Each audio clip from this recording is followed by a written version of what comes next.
प्रिय बच्चों, मैं मनोरमा सिन्हा आपकी संस्कृत शिक्षिका हूँ। आज मैं 6D के बच्चों को पढ़ाने जा रही हूँ। आप सभी को पहले दूसरी शिक्षिका के माध्यम से वर्ण विचार दे दिया गया था।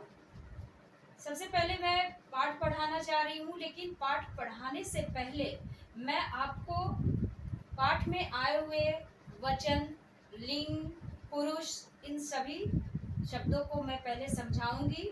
इसके बाद ही, इसके पश्चात ही धातु रूप, शब्द रूप और पाठ को भलीभांति आप समझ सकेंगे। इसलिए आज सबसे पहले मैं आपको वचन, संस्कृत के वचन को पढ़ाने जा रही हूँ। आप देखें, वचन किसे कहते हैं?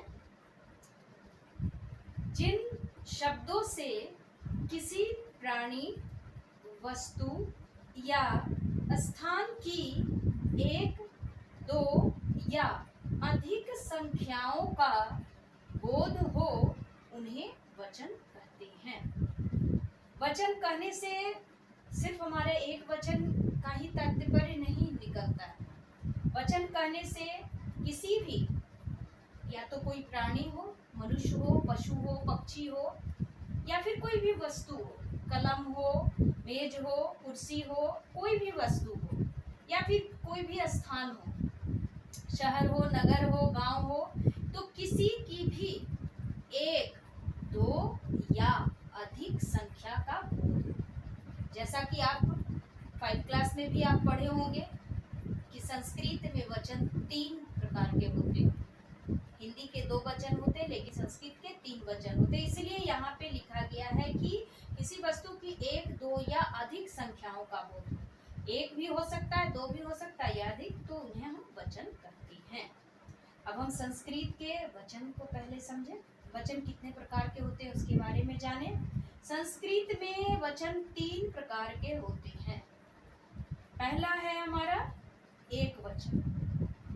जिन शब्दों से किसी एक वस्तु का बोध होता है, जिन शब्दों से किसी एक वस्तु का बोध होता है, उसे हम एक वचन कहते हैं।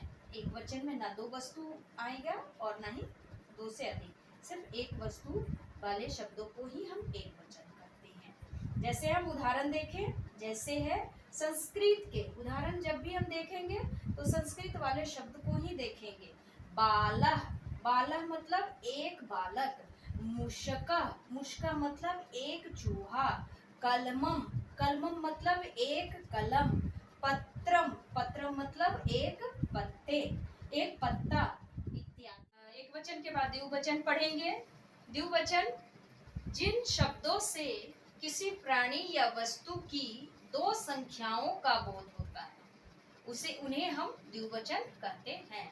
जब भी कोई भी वस्तु हो या फिर कोई व्यक्ति हो, तो 2 की संख्या होती है, तब उसे हम द्विवचन कहते हैं।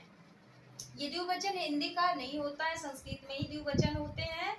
और सिर्फ 2 संख्या को ही द्विवचन कह सकते हैं। जैसे हम देखें संस्कृत के द्विवचन शब्द देखें, अश्व, अश्व मतलब होता है 2 घोड़े। गजौ 2 हाथी। कपौतव 2 कबूतर। कन्ये 2 बालिके। ये शब्द जो है ये द्विवचन का शब्द है, और ये द्विवचन पुल्लिंग शब्द है, पुल्लिंग है। कन्ये स्त्रीलिंग शब्द है, और ये द्विवचन का शब्द आगे देखें बहुवचन। जिन शब्दों से किसी वस्तु की अनेक संख्याओं का बोध हो, उन्हें बहुवचन कहते हैं।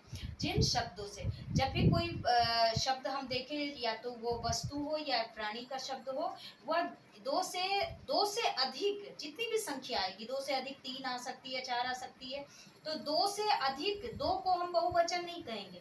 2 से अधिक जितनी संख्या है उसे हम बहुवचन कहेंगे। अब हम संस्कृत के बहुवचन शब्द देखें। वृक्षा, वृक्षा मतलब अनेक वृक्ष। मित्राणि अनेक मित्र। लता, लता जो है ये बहुवचन शब्द है, विसर्ग होगा तो बहुवचन में अनेक लता। चटका, चटका मतलब चिड़िया, अनेक चिड़िया। तो ये हम लोगों ने अभी बच्चों एक वचन, द्विवचन और बहुवचन पढ़े। अब मैं आपसे यह बताना चाह रही हूँ कि ये जो मैं आपको नोट्स भेजूंगी, इसे टिप्पणी भी कहते हैं। और ये नोट्स आपको जब भेजा जाएगा उसके नीचे कुछ गृह कार्य होंगे, उसे आप संस्कृत की एक ही कॉपी बनाएंगे और उसमें व्याकरण के भाग को अलग करेंगे और व्याकरण के भाग में ही आप वर्ण विचार ये वचन करेंगे और जहाँ गृह कार्य दी जाएगी उसे उसी जगह आप गृह कार्य संपन्न करेंगे। मुझे आशा है कि आप वचन को भली भांति समझेंगे।